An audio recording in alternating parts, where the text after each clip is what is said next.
Most men are not ignored because they lack intelligence. They are ignored because they leak weakness through 1,000 small permissions. They explain too much, react too fast, reveal too much need, and then wonder why nobody feels their presence when they speak. The world does not measure you by your intentions. It measures you by your edges. You were likely taught a crippled doctrine.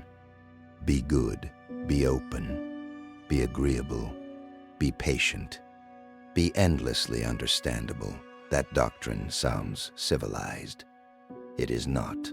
It is a training program for social irrelevance. The moment your entire posture says, "I need to be liked before I can be respected," you are finished. You have already placed your value in other people's hands. From there, they do not need to attack you. They only need to delay, dismiss, and test. You collapse on your own. This is the first lens that must die. The belief that respect is granted to the kindest man in the room. It is not. Respect is granted to the man whose standards are expensive to violate. Not loud, not dramatic, not emotional. Expensive. There is a difference. A barking dog creates noise. A locked gate creates reality. Weak men confuse expression with force. Strong men understand structure. They do not perform intensity. They build conditions. Look closely at how most men move. They ask for what should be stated. They negotiate what should be fixed. They repeat what should have been enforced once. They smile while being disrespected, then vent in private like cowards writing poetry about a war they were too afraid to fight. Their mistake is not lack of feeling. Their mistake is public softness and private resentment. That combination makes a man transparent. He becomes readable, and a readable man is a manageable man.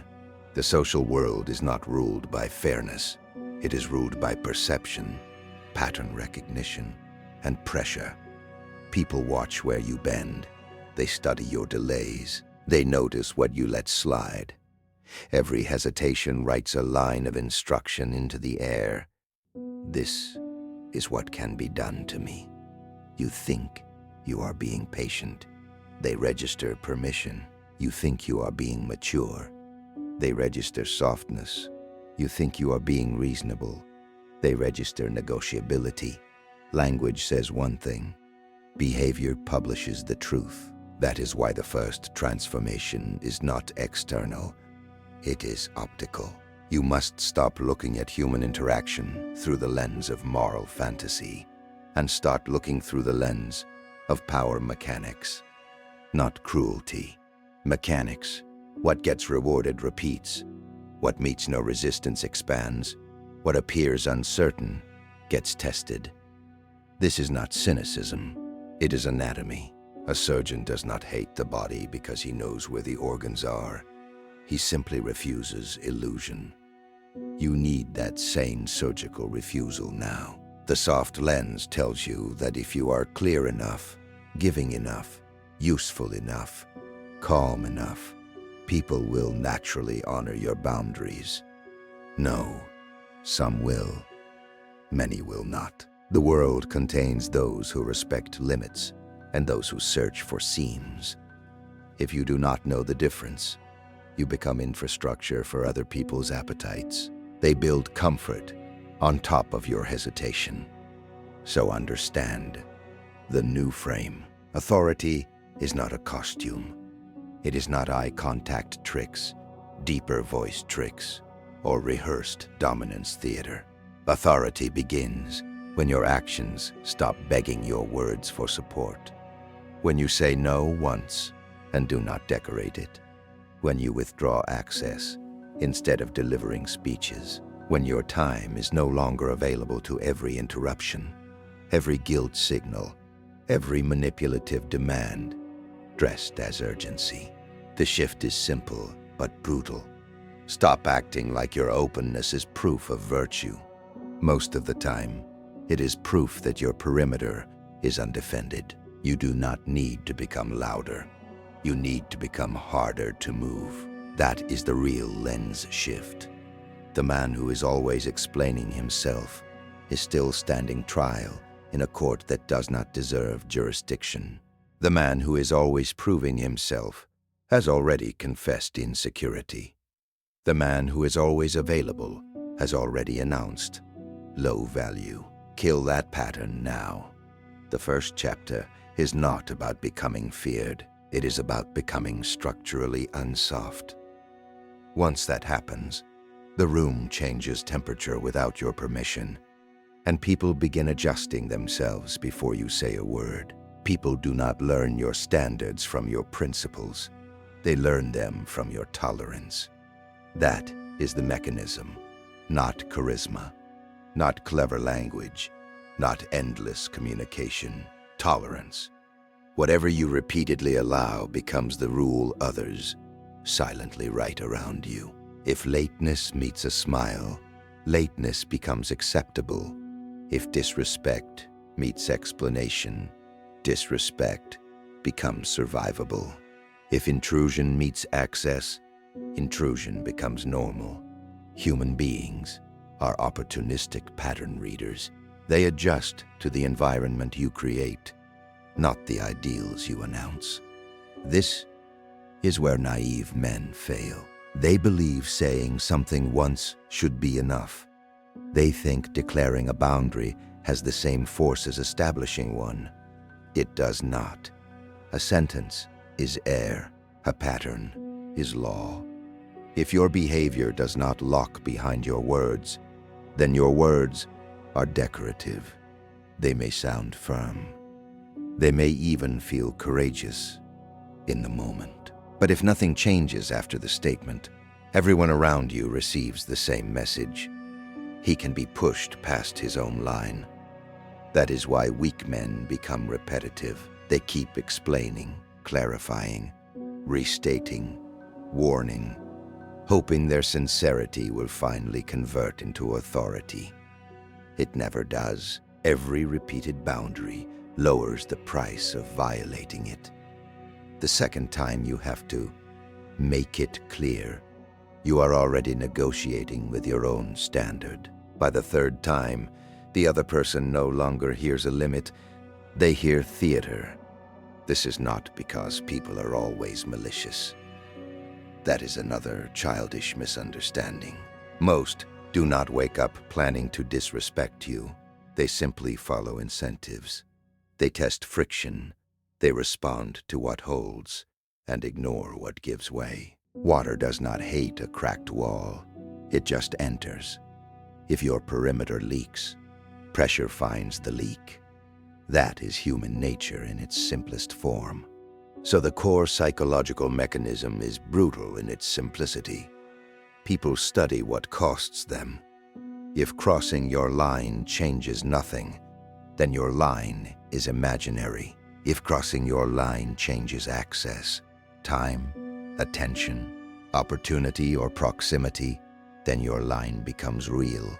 Respect is not built from emotional speeches. It is built from consequences delivered without noise. Notice the phrase, without noise. Immature men think firmness requires anger. It does not. Anger is often a confession that you waited too long. It means the line was crossed several times. Resentment accumulated, and now you are exploding because you lacked enforcement at the first incision. Real authority is colder. It acts earlier. It does not flare. It edits. It reduces access. It shortens replies. It ends arrangements. It closes doors. No tantrum. No courtroom defense. No dramatic monologue. Just a change in structure. That is when power begins. When you stop asking your limits to be emotionally understood and start making them behaviorally expensive to ignore. There is another layer most men miss. Neediness corrupts enforcement. The more you need approval, intimacy, validation, harmony, or inclusion from a person, the harder it becomes to impose a cost. when they violate your standard. You will rationalize, you will delay, you will soften your language to preserve connection. In other words, your dependency purchases your silence. This is why sovereignty matters. A man who cannot walk away will eventually kneel, whether he admits it or not. Power, then, is not domination. It is independence from the need to be accepted by those who benefit from your weakness. The moment you no longer require applause from the people crossing your boundaries, your posture changes. Your language becomes shorter. Your timing becomes cleaner. Your decisions stop wobbling. You are no longer negotiating for permission to protect your ground. Read that carefully. Protection, not performance. This chapter is where the viewer understands that self-command is not a mood. It is an enforcement system. Standards, consequences, distance, repetition, not explanation, hope, and emotional pleading. You are teaching him to stop managing impressions and start managing access. Because in the end, the world does not ask whether your boundary was reasonable. It asks a simpler question: was it real? If the answer is no, then people will continue stepping over it with calm faces and clean shoes. Most men do not fail because they are weak. They fail because they do not know which version of themselves is operating when pressure arrives. Under comfort, anyone can sound disciplined. Anyone can speak in sharp language, post hard slogans, and dress insecurity in the costume of command. But pressure is a solvent. It strips the paint. It reveals the operating archetype beneath the performance. And in most men, that archetype is not strength. It is appetite wearing a mask. There are 3 types to understand. The first is the beggar. He does not call himself that, of course. He uses cleaner words. He says he values connection, peace, understanding, loyalty, chemistry, collaboration. But beneath the polished language is the same ancient hunger. Approve of me, choose me, do not exclude me, do not withdraw from me. His decisions are shaped by anticipated rejection. He edits himself before others can. He softens truth, delays standards, and over-explains boundaries because his real religion is not principle. It is acceptance. The beggar is dangerous to himself because he thinks his flexibility is maturity. It is not. It is dependency made elegant. He reads every tense silence as a threat, every disagreement as risk, every act of disapproval as a small social death. So he pays in advance. He offers more patience than is deserved, more access than is earned, more emotional labor than is reciprocated. He lives like a man trying to bribe reality into treating him well. Reality has no use for such men. Then comes the performer. This one is more difficult to diagnose because he often looks strong from a distance. He has the vocabulary. He has the posture. He has fragments of discipline. He knows how power sounds. He may even know how it dresses. But his entire structure is still externally driven. He wants to be seen as formidable more than he wants to become difficult to move. His strength is theatrical. The performer talks about standards, but checks the room before enforcing them. He speaks of detachment, but monitors reactions. He wants to appear unbothered, dominant, above the crowd, yet his nervous system is still leased to the crowd's approval. He is not sovereign. He is an actor addicted to applause from an audience he claims to despise. This is why so many men confuse aesthetics with authority. They sharpen the image and neglect the core. They lower their voice, harden their expression, rehearse the language of kings, but still crumble when denied. ignored, challenged, or replaced. The costume is expensive. The structure underneath is cheap. And then there is the sovereign, not the loudest, not the cruelest, not the most theatrical. The sovereign is simply the man whose center is no longer rented out. He does not shape his standards around convenience. He does not inflate his language to compensate for weak action. He does not need to win every exchange because he is not feeding on immediate validation. He is operating from a longer horizon. The sovereign understands a brutal truth. Every man serves something: approval, comfort, appetite, fear, or principle. What separates him is that he has chosen his master deliberately. He serves structure. He serves discipline. He serves the standard he decided in private before the world arrived to negotiate it downward. That is why he is calm. Not because life is easy for him, not because people stop testing him, but because he no longer experiences every challenge as a referendum on his worth. He is not improvising his identity in public. He already settled that war in private. So when pressure comes, there is less inner noise, less bargaining, less panic, less need to explain. The beggar seeks permission. The performer seeks recognition. The sovereign seeks alignment. That is the chapter's blade. The viewer must see that most of his suffering does not come from hostile people alone. It comes from the archetype he keeps feeding. If he feeds the beggar, he will call surrender kindness. If he feeds the performer, he will call theater strength. Only when he feeds the sovereign does his life begin to acquire weight, and weight changes everything. People sense when a man can be guilted, baited, rushed, seduced by praise, or manipulated by the threat of exclusion. They also sense when those old hooks no longer enter the skin. That is what sovereignty looks like in practice. Not aggression, but reduced penetrability. Fewer openings, fewer compulsions, fewer reflexes owned by other people. By the end of this chapter, the viewer should feel cornered by a hard question. Which one has been living your life? Because once he answers honestly, the rest becomes simple. Not easy, but simple. You were probably told that if you move through life with enough sincerity, decent people will recognize it and treat you fairly. That is a child's reading of the world. The adult reading is colder. Human beings test structure, not always consciously, not always maliciously, but consistently. They test timing, standards, emotional control, access, and consequences.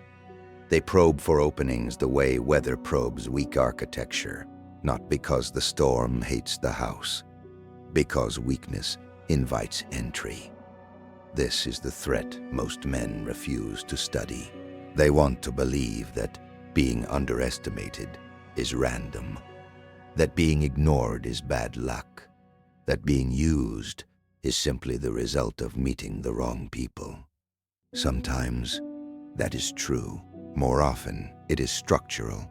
You kept an open gate and then acted surprised when something walked through it. History is full of this law. Kingdoms were not usually lost at their strongest wall.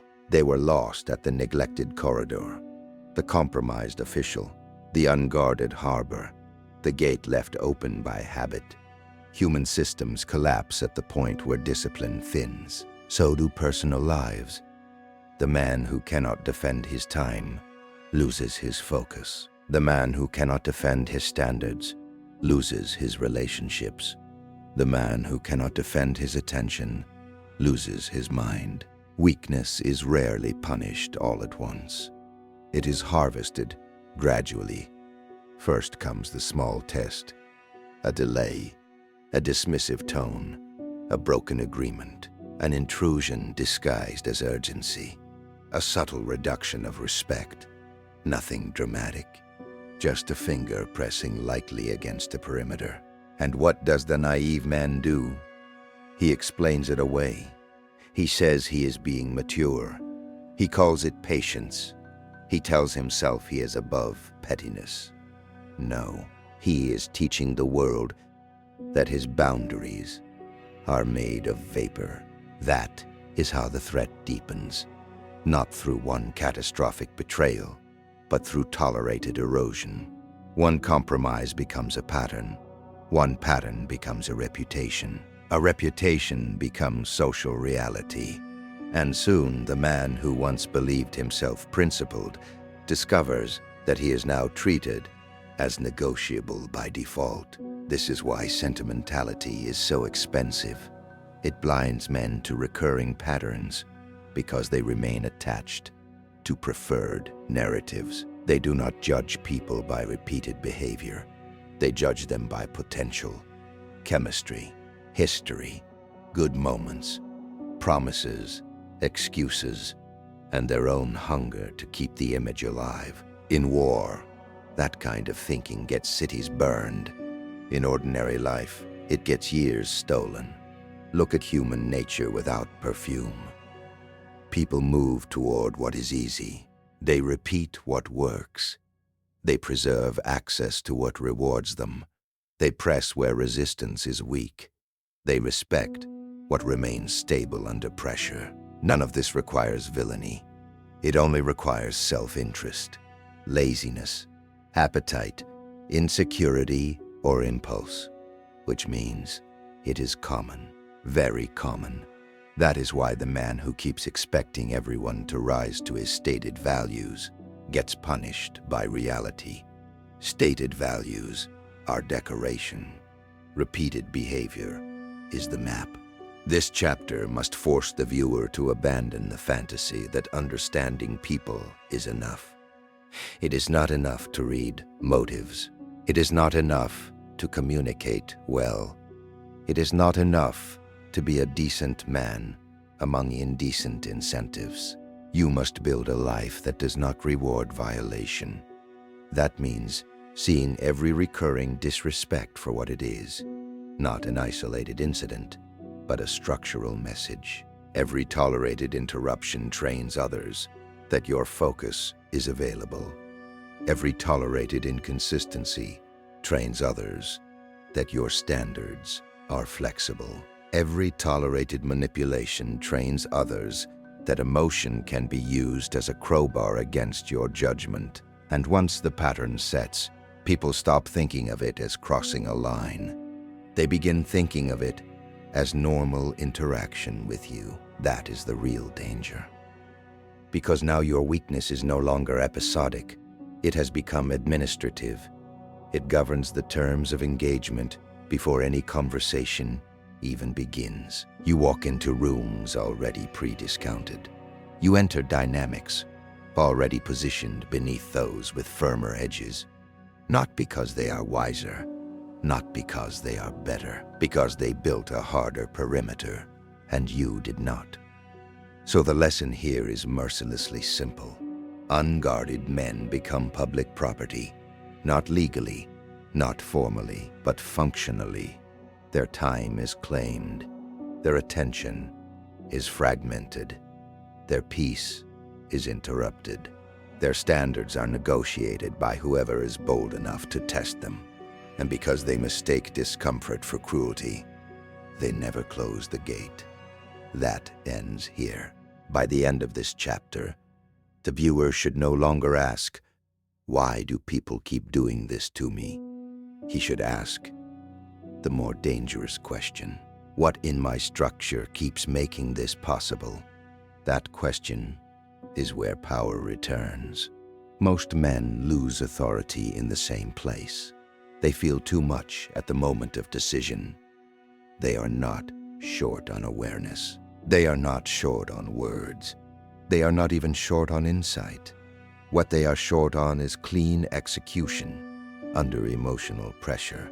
The standard exists in their mind, but when the time comes to apply it, emotion floods the room, and weakens the hand.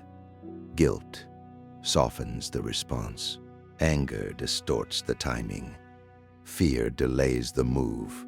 Hope corrupts judgment.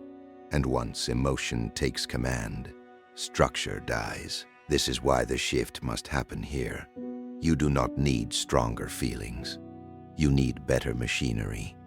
The average man handles violation emotionally. He argues, explains, protests, defends, waits too long, then erupts.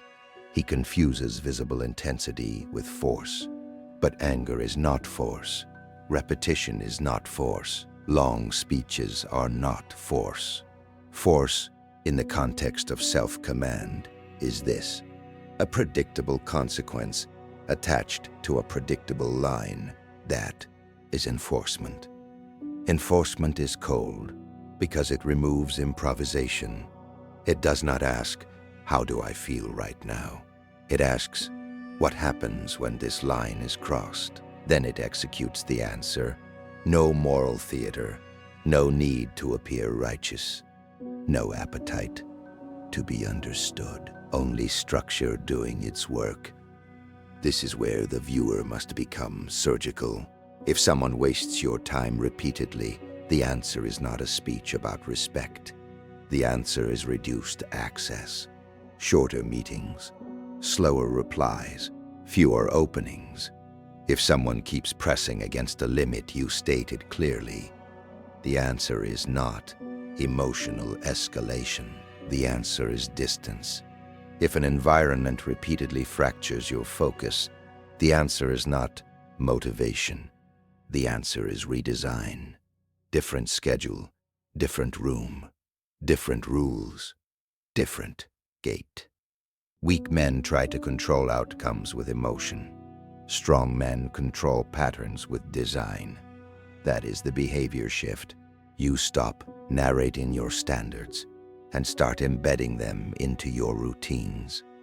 Your phone is not always reachable. Your calendar is not fully open. Your energy is not available on demand.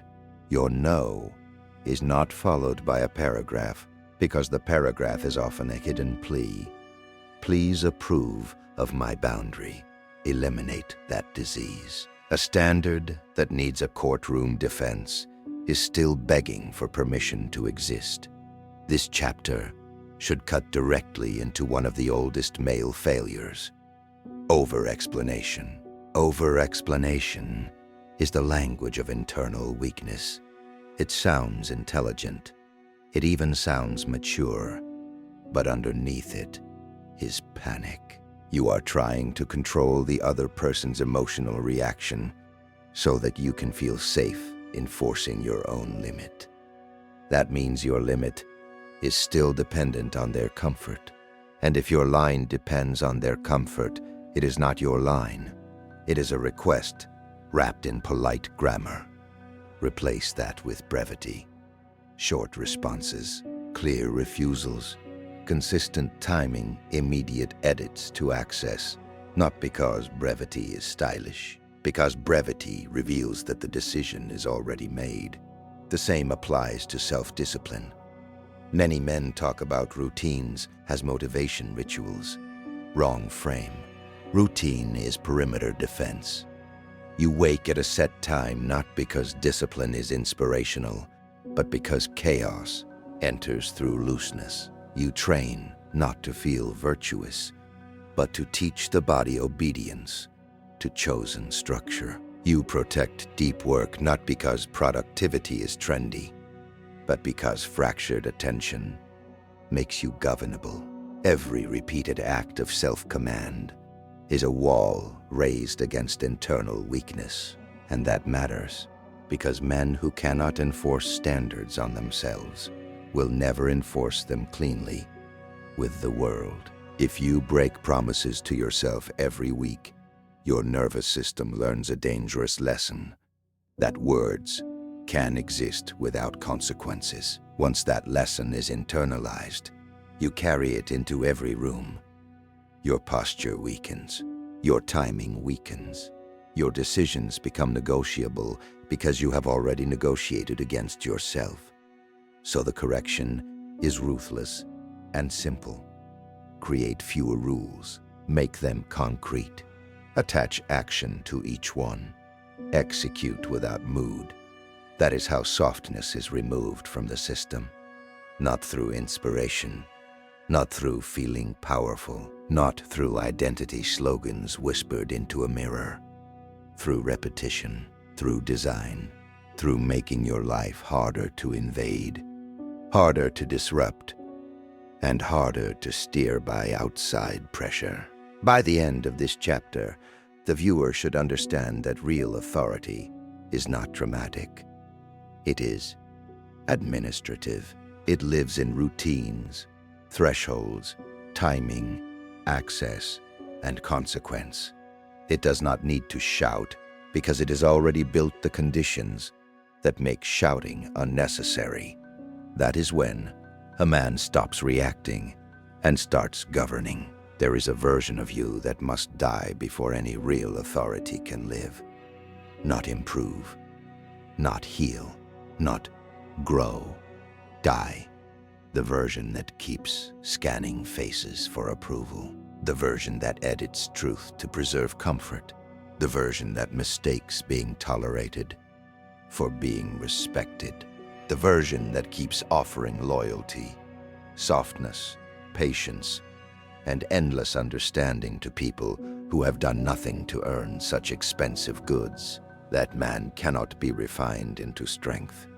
He must be removed like infected tissue.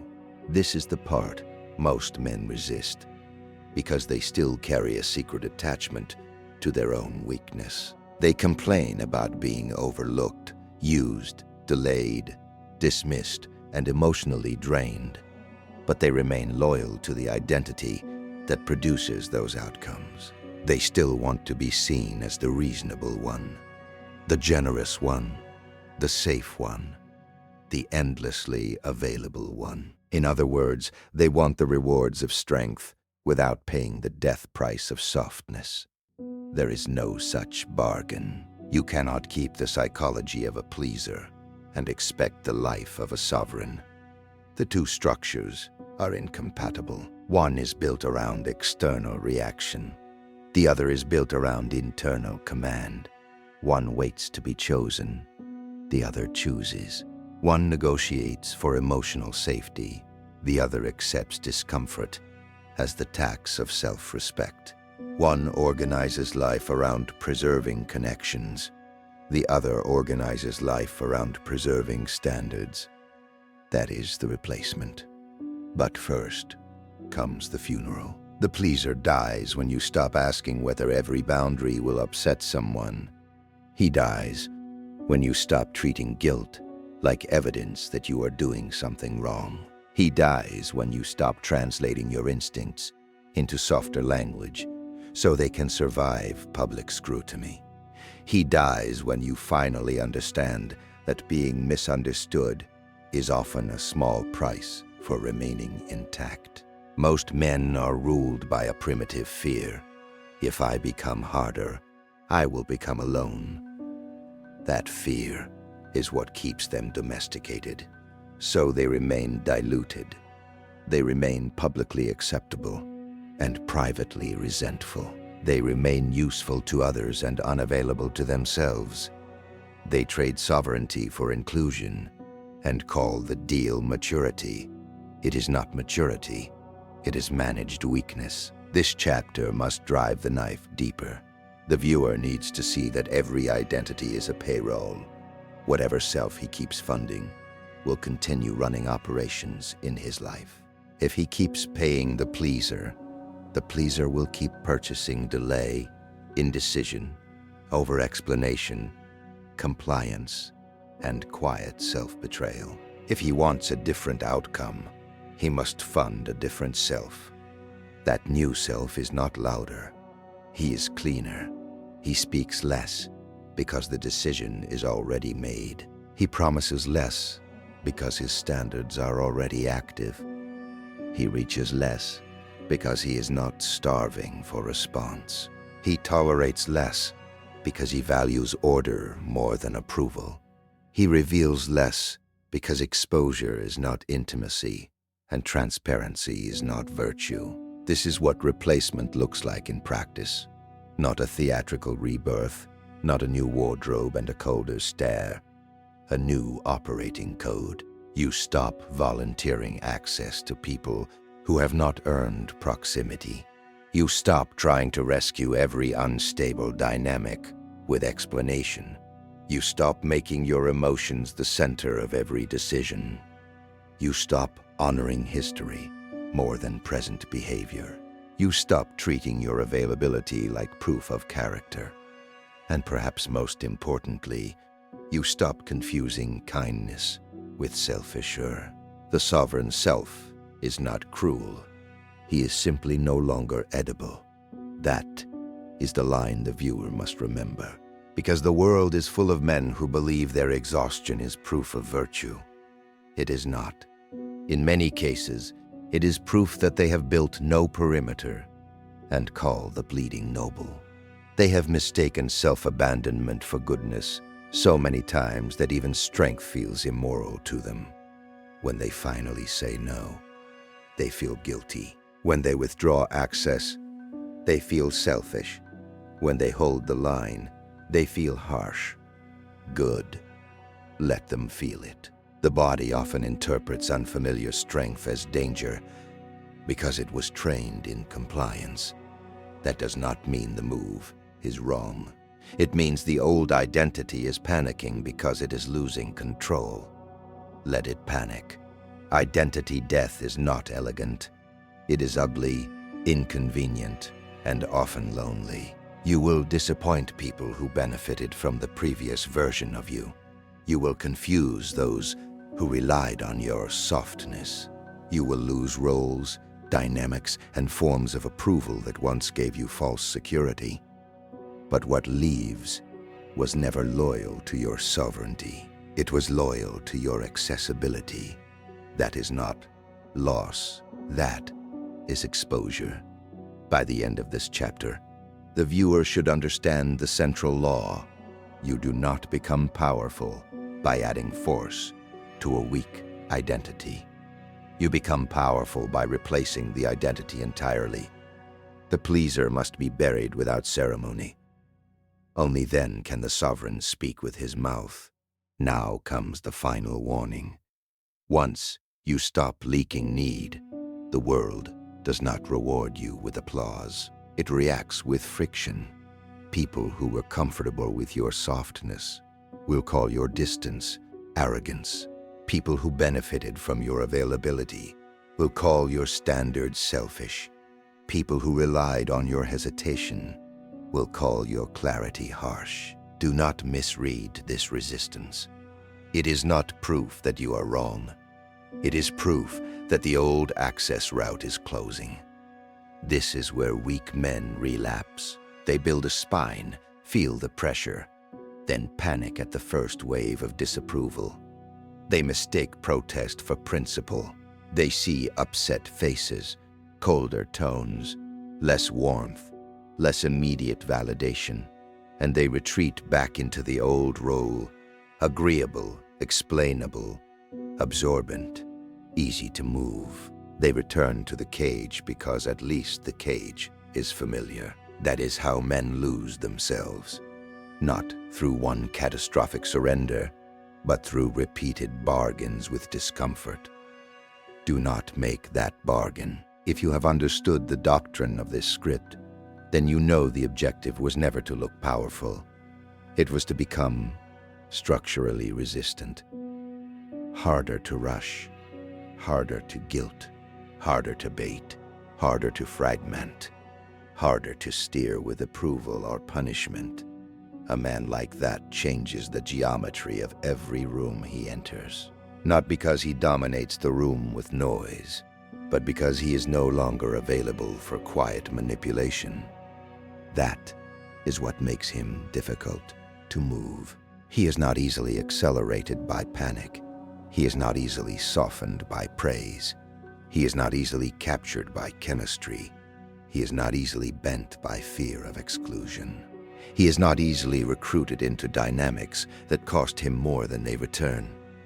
This is sovereignty in practical form, not fantasy, not mysticism, not performance, simply reduced susceptibility. And understand this clearly. The world respects reduced susceptibility more than declarations of strength. Anyone can announce standards. Anyone can post codes, principles, and grand statements. The question is always the same. What happens when pressure arrives? If your language hardens but your behavior yields, your doctrine is counterfeit.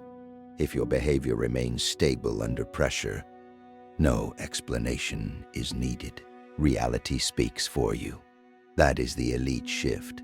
The average man lives reactively. He waits for pressure, then improvises. He decides based on mood, fear, loneliness, anger, and the desire to preserve comfort. The disciplined man does the opposite. He decides in advance. He knows what earns access. He knows what ends it. He knows what his time is for, what his energy protects, what his standards cost, and which forms of disrespect trigger immediate reclassification. He does not discover himself in the moment. He reveals the structure he already built. That is why the final transformation is not emotional. It is architectural. Your schedule becomes stricter. Your access becomes narrower. Your standards become more visible through action. Your words become fewer. Your reactions become slower and more deliberate. Your life stops feeling like public property. And from there, something changes that weaker men never understand. You no longer need to chase respect so aggressively because your life begins emitting the signals that generate it. Not universal approval, not affection from everyone, something more useful, predictable weight. People start noticing that your time is not easily claimed. Your attention is not easily hijacked. Your boundaries are not ceremonial. And your behavior does not fluctuate wildly for acceptance. That consistency creates gravity. Gravity creates status. This is the final warning then. If you return to softness after seeing all this, do not call it kindness. Call it what it is: surrender, dressed in moral language. Do not romanticize your own lack of perimeter. Do not turn your inability to enforce standards into a philosophy. And do not ask the world to stop testing what you keep leaving unguarded. Close the gate, not with anger, not with speeches, not with theater, with structure. Become the man whose presence is defined not by noise, but by resistance to drift. The man who does not have to dominate others because he is no longer ruled by appetite, panic, guilt, or the need to be approved. The man who chooses carefully, withdraws cleanly, enforces quietly, and remains intact. That is the real doctrine. Not obedience, not intimidation, not performance, self-command, so complete that pressure stops rewriting you.